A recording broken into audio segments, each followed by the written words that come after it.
नजर आ रहा है। अब बांग्लादेश का कोई भी एंड नहीं है। बांग्लादेश इस तरह ही फाके करेगा, जो तरक्की की थी वो फिर नीचे आएगा और पाकिस्तानी हंसेंगे, हाँ हाँ हाँ। नहीं, बांग्लादेश कह रहा है पाकिस्तान से दोस्ती करनी है। अब नहीं दोस्ती, पाकिस्तान क्या दोस्ती करेगा? पाकिस्तान के पास क्या है? हम क्या दोस्ती करेंगे? और भी उनको भी भूखा मारेंगे, उनसे भी ले लेंगे सारा कुछ जो उनके पास बेचारों को बचा है। हमारे पास क्या है? बांग्लादेश ने एक बार फिर भारत के लिए खतरे की घंटी बजा दी है, लेकिन अब फर्क सिर्फ इस बात का है कि पहले बांग्लादेश ने जितनी बार भी भारत के लिए खतरे की घंटी बजाई उसमें पाकिस्तान और तुर्की डायरेक्टली इन्वॉल्व थे। लेकिन उनकी जो सरेंडर पेंटिंग थी जो कि आर्मी चीफ के ऑफिस में लगी हुई थी उसको रिप्लेस कर दिया गया है। ये जो आर्मी चीफ का लॉन्च था वहां पे ये अब बांग्लादेश की आवाम को उसके हाल पे छोड़ देना चाहिए, पाकिस्तान को उंगली नहीं करनी चाहिए। आप देखें ना, बड़ा जब बाप से बेटा रूठ जाए ना तो दूसरे को नहीं जाब की इशारत करना, और मैं तेरा चाचा हुआ और मैं तेरी मदद करांगा, घबराई नहीं। आप देखें कि अगर बांग्लादेश की लड़ने की कैपेबिलिटी को देखा जाए तो मेरा नहीं ख्याल कोई वो बहुत बड़ी चीज़ है, और इंडिया के लिए बांग्लादेश को रन ऑफ करना कोई मसले की बात नहीं है। तो अगर वो कुछ तैयारी ले भी लेंगे तो मेरा नहीं ख्याल को इंडिया का ज़्यादा कुछ कर पाएंगे। तो मेरा नहीं ख्याल वो जो है लड़ने की कोई कैपेबिलिटी रखता है। हमारा तो हर पाकिस्तानी खुद भाग रहा है इधर से। बांग्लादेश तो कह रहा है पाकिस्तान से हथियार खरीदूंगा जंगी। किसके लिए खरीदेगा? हमारा असला ना लेना खुदा के वास्ते, ये हमारे पास नहीं चलता। और तुम कहाँ पे चलाओगे? छोड़ो, हमारे ना हथियार खरीदो, हम हथियार बेच के करेंगे क्या? अगर हथियार हमसे खरीद भी लेगा हमें क्या मिलेगा? आपको पता है कि 1971 की जो बांग्लादेश वॉर पेंटिंग थी वो आर्मी चीफ के लॉन्च में लगी रहती थी, जिसमें वो समझते कि आर्ट वर्क था, और that was an art work के पाकिस्तानी जो जनरल साहब हैं वो सरेंडर कर रहे हैं। अब वो चाइना को अपने साथ खड़ा कर रहे हैं कि हमें जो है आपकी मदद की ज़रूरत है। और अगर हम इंडिया के डिफेंस सेक्टर की बात करें तो हमें पता है कि इंडिया के पास एक से बढ़कर एक जो है वो ड्रोन मौजूद है, जंगी तैयारे मौजूद हैं। हमने देखा है कि इंडिया ने गुजरते वक्त के साथ साथ में डिफेंस सेक्टर पे किस कदर काम किया है। इंडिया बार बार एक चीज कह रहा है कि भाई हमारे लिए जो इम्पोर्टेंट है वो चाइना है, पाकिस्तान नहीं है। तो क्या ये उस चीज की अक्कासी है? अब आर्मी चीफ के लॉन्च में पहले सरेंडर की पिक्चर लगाना, मुझे याद है कि सऊदी अरब के आर्मी चीफ कुछ अर्सा पहले आए थे, और जब वो आए तो उस कमरे में, उस जगह पे उनको बैठाया गया। तो पाकिस्तान के लिए ये बड़ा एक सेंटिमेंटल सा मोमेंट था कि भाई पाकिस्तान, सऊदी अरब हमारा ब्रदरली इस्लामिक कंट्री है, ये कैसे मुमकिन? देखें कि अगर बांग्लादेश की लड़ने की कैपेबिलिटी को देखा जाए तो मेरा नहीं ख्याल कोई वो बहुत बड़ी चीज़ है, और इंडिया के लिए बांग्लादेश को रन ऑफ करना कोई मसले की बात नहीं है। तो अगर वो कुछ तैयारी ले भी लेंगे तो मेरा नहीं ख्याल को इंडिया का ज़्यादा कुछ कर पाएंगे। तो मेरा नहीं ख्याल वो जो है लड़ने की कोई कैपेबिलिटी रखता है बांग्लादेश। पहले तो ये पाकिस्तान से मदद मांग रहे थे, पाकिस्तान से इन्होंने खाने पीने की चीज़ें मांगी, पाकिस्तान ने दी भी। अब वो चाइना को अपने साथ खड़ा कर रहे हैं कि हमें जो है आपकी मदद की ज़रूरत है।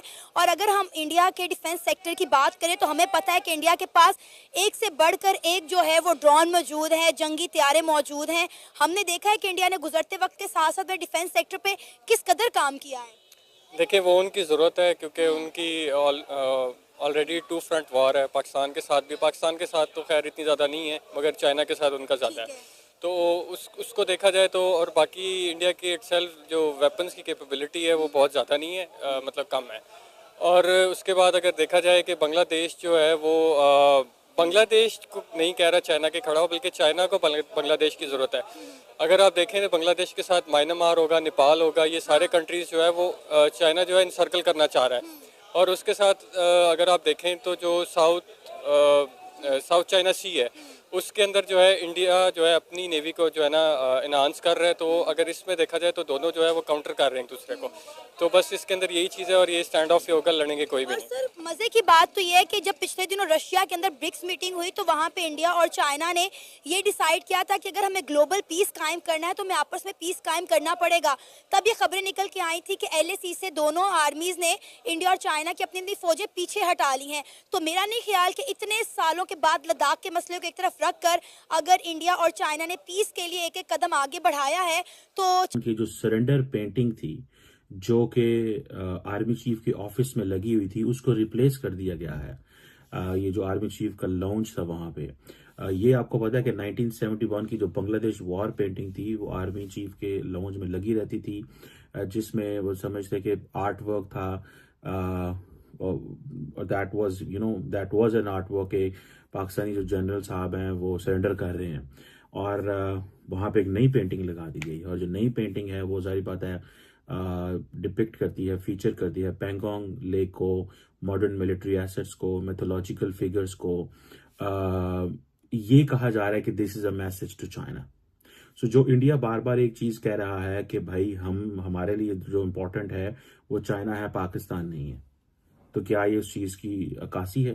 अब आर्मी चीफ के लॉन्च में पहले सरेंडर की पिक्चर लगाना, मुझे याद है कि सऊदी अरब के आर्मी चीफ कुछ अर्सा पहले आए थे और जब वो आए तो उस कमरे में उस जगह पे उनको बिठाया गया तो पाकिस्तान के लिए बड़ा एक सेंटिमेंटल सा मोमेंट था कि भाई पाकिस्तान, सऊदी अरब हमारा ब्रदरली इस्लामिक कंट्री है।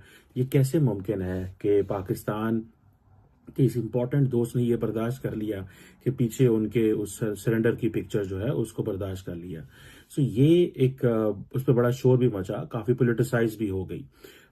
अब सुनने में आ रहा है कि विद इन इंडिया ऑब्वियसली इस हवाले से एक पर्सपेक्टिव है कि ये भाई पैंगोंग लेक जो है उसको डिपिक्ट करने की क्या जरूरत है, इंडिया चाइना बॉर्डर जो है उसको डिपिक्ट करने की क्या जरूरत है, आर्मी की जो ऑफेंसिव कैपेबिलिटीज हैं ठीक है वो आप कर रहे हैं, लेकिन किसी भी फौज के लिए जो इंपॉर्टेंट चीज होती है वो उसकी जीत होती है, कामयाबी होती है, उसका जो मार्का होता है। ठीक है, कई लोग कहते हैं कि फिर 1962 में जो इंडिया और चाइना की जो जंग हुई उसके हवाले से जारी बात है इंडिया के बारे में ये तासुर है कि वो ये व्यू है कि जी वो जंग ना जीत सके, लेकिन ये उनकी स्ट्रेंथ थी, ये तस्वीर जो थी वो उनकी स्ट्रेंथ थी। अब पैंगोंग लेक की तस्वीर दिखाना, आर्ट वर्क में मॉडर्न मिलिट्री एसेट्स दिखाना, कश्तियां दिखाना, ऑल टेरेन व्हीकल्स दिखाना, टैंक्स दिखाना, अपाची हेलीकॉप्टर्स दिखाना, ये और देन फिर मैथोलॉजिकल जो फिगर्स है लाइक चनाकी एंड लॉर्ड कृष्णा जो है वो दिखाना, ये चीजें बताती है कि जो महाभारत जो जिसे कहते हैं ना कि India is changing and India की जो फौज है वो अपना जो ये जो मैथोलॉजिकल फिगर्स हैं, चनाकिया हो, लॉर्ड कृष्णा हो, इससे बहुत ज्यादा जो है वो लेती हैं, जिसे कहते हैं ना इंस्पिरेशन लेती हैं। मुझे याद है कि मैं I was doing masters in international relations, तो इन one of the scholars or one of the military strategist or one of the strategic thinker जो पढ़ाया जाता था वो मैं चनाकिया कुतेलिया पढ़ाया जाता था और हमारे सब्जेक्ट का नाम होता था स्ट्रेटेजिक थॉट, कि हमें ये जो दुनिया के अंदर जो डिफरेंट मिलिट्री जनरल्स हैं, अल्फ्रेड महान हैं, बहुत सारे और थे, चनाकिया है, इन सब लोगों ने हम वो पढ़ते थे, सन त्सू को पढ़ते थे। तो ये चनाकिया जो है ये एक पुरानी इसकी वो जिसे कहते हैं ना एक व्यू है। अब ये कहा जा रहा है कि ये बेसिकली आर्मी की जो थिंकिंग है उसके अंदर। तो दोस्तों बांग्लादेश भी पाकिस्तान के रास्ते पे निकल चुका है और अब वहाँ पे सब्जियों की शॉर्टेज हो गई है। जिस तरह से बांग्लादेश में 400 रुपये किलो टमाटर बिक रहा था वही हाल अब बांग्लादेश का होने वाला है। राइस एक्सपोर्ट के ऊपर भी इंडियन गवर्नमेंट ने कुछ स्टेप्स लिए थे और अब जो ऐसा पता चल रहा है कि सब्जियों की शॉर्टेज हो गई है बांग्लादेश के अंदर। तो जितना हो सकेगा उतना इकोनॉमिक के चोट पहुंचाता रहेगा इंडिया बांग्लादेश को, क्योंकि इनको जितना सपोर्ट करना था वो कर चुका है इंडिया और जितना ज़्यादा सपोर्ट इनको मिला है इन्होंने इंडिया की पीठ में खंजर भोंकने का काम किया है। हिंदुओं को वहाँ पे मारा है और मंदिर तोड़े हैं, बच्चियों को मारा है। तो अब इंडियन गवर्नमेंट इनके ऊपर शिकंजा कस रही है। भारत के लोग भी बहुत ज़्यादा गुस्से में हैं और ये अब इनके भूखे मरने के दिन आ चुके हैं और धीरे धीरे करके जैसे जैसे इंडियन गवर्नमेंट इनके ऊपर वो शिकंजा कसेगी वैसे वैसे इनकी चीखें निकलेंगी और ये भी पाकिस्तान की तरह दुनिया में भीख मांगने के लिए मजबूर हो जाए।